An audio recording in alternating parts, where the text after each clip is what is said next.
day 67 of saving up money every single day until we can move across the country, and we're back in the classroom today. The goal for this move is to save up about $100,000, because not only are we trying to move all the way across the country, we're also trying to buy our first home. Much better.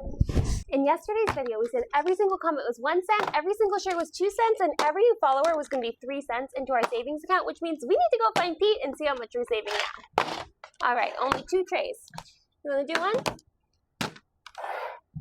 I found Pete. We're adding $12 more into our savings account today. Isn't that right, Pete? Yep, that's right.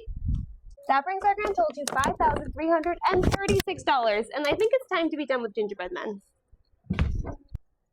But I'm saving all this money up because of you and your incredible engagement. So for this video, every single comment is 1 cent, every single share is 2 cents, and every new follower is going to be 3 cents into our savings account. And I want to know, what's better, Diet Coke or Pepsi? Whoop!